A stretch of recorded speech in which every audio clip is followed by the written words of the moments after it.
Assalamualaikum warahmatullahi wabarakatuh. Saya Adrian Nomar Parani dengan NIM 64251339 dari kelas 641B05. Assalamualaikum warahmatullahi wabarakatuh. Nama saya Abdul Aziz dengan NIM 64251023 dari kelas 641B05. Assalamualaikum warahmatullahi wabarakatuh. Nama saya Muhammad Ahmad Ismail dengan NIM 64251429 dari kelas 641B05. Assalamualaikum warahmatullahi wabarakatuh. Perkenalkan, nama saya Muhammad Rizky dengan NIM 6451251 dari kelas 641B05. Assalamualaikum warahmatullahi wabarakatuh. Nama saya Adam Muhammad Fatoni dengan NIM 64251716 dari kelas 641B05. Assalamualaikum warahmatullahi wabarakatuh. Perkenalkan, nama saya Ahmad Faiz Abransyah Putra dengan NIM 64251062 dari kelas 641B05. Pelaksanaan standar pengendalian pada proses layanan customer service e-commerce Tokopedia. Makalah ini menganalisis pelaksanaan standar pengendalian layanan customer service Tokopedia, mengukur kinerja aktualnya melalui Key Performance Indicator, mengidentifikasi kesenjangan serta merumuskan tindakan perbaikan untuk memastikan layanan yang optimal dan memenuhi harapan pelanggan. Pendahuluan pentingnya layanan-layanan pelanggan e-commerce. 1. Perkembangan e-commerce. Adopsi digital yang masif di Indonesia menjadikan e-commerce sebagai tulang punggung ekonomi digital. 2. Tokopedia sebagai pemimpin pasar. Sebagai salah satu performan terbesar, Tokopedia fokus pada kualitas layanan purna jual. 3. Peran Quisil Cash. Kualitas layanan pelanggan cash adalah faktor krusial dalam mengembangkan loyalitas dan cipta merek. Rumusan masalah dan tujuan penulisan. 1. Rumusan masalah. Prosedur layanan cash Tokopedia, KPI yang relevan untuk mengukur kinerja cash. 3. Kondisi kinerja akuntan layanan cash. 4. Kesenjangan antara standar dan kinerja akuntan. 5. Penyebab utama terjadinya gap.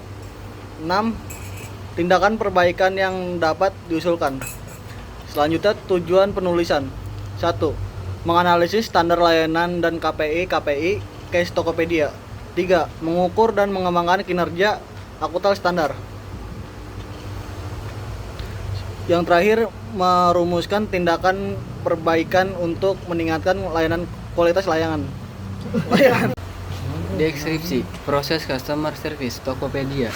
1. Penerimaan permintaan tiketing. Pelanggan mengajukan keluhan atau pertanyaan melalui kanal yang tersedia. Sistem membuat tiket-tiket. 2.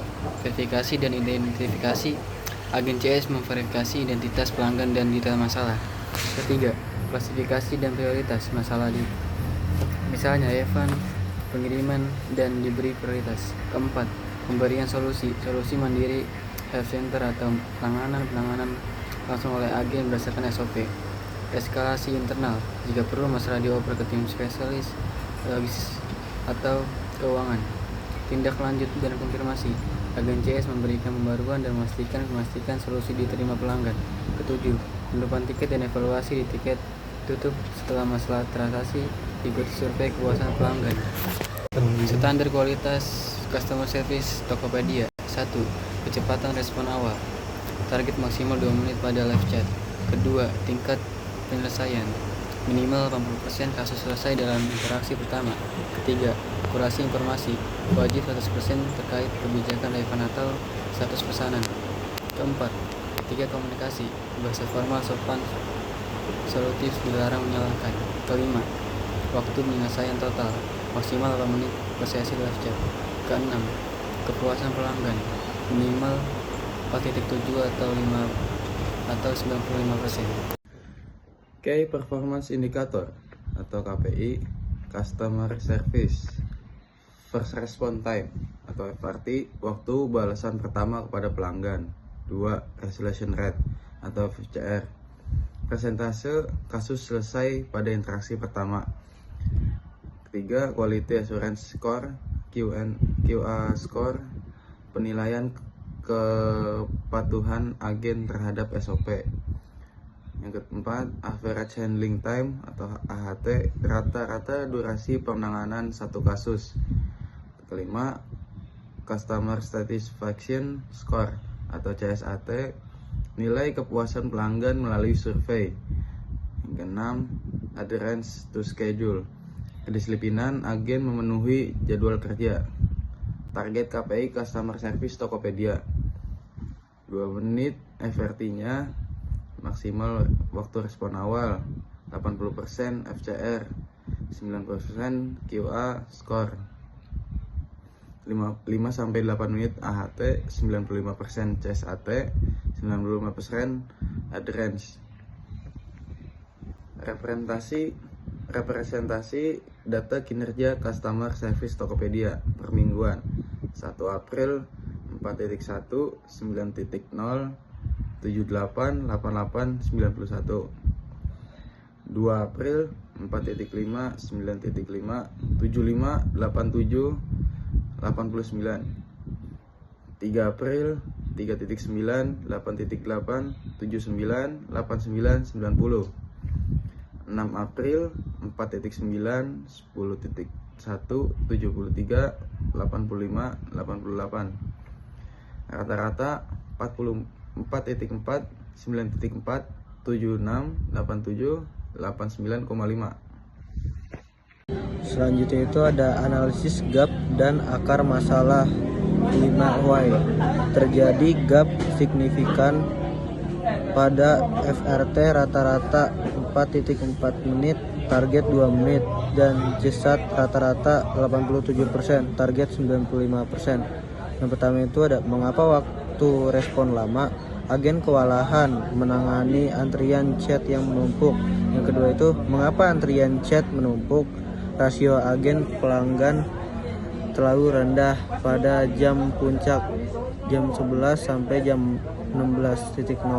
Yang ketiga, mengapa rasio agen rendah, jadwal pembagian shift agen tidak proporsional dengan volume trafik harian. Yang keempat, mengapa jadwal tidak proporsional, manajer CS hanya menggunakan pola shift standar tanpa analisis data dan volume trafik mendalam. Yang kelima, mengapa belum ada analisis data volume trafik, belum ditetapkan SOP untuk penggunaan analitik data sebagai dasar perencanaan manpower. Tindakan perbaikan dan dampak. Rencana tindakan: optimalkan jadwal shift, tambah 20% manpower pada jam puncak 11 sampai jam 16. Implementasi chatbot sederhana untuk pertanyaan dasar. Agen CS membuat template balasan cepat, pelatihan soft skill layanan secara rutin, supervisor CS menyusun SOP penanganan chat prioritas. Dampak perbaikan: waktu respon lebih cepat, layanan lebih cepat, biaya efisiensi proses, pengurangan kesalahan, minimnya keluhan, kualitas akurasi, konsistensi, profesionalisme layanan meningkat,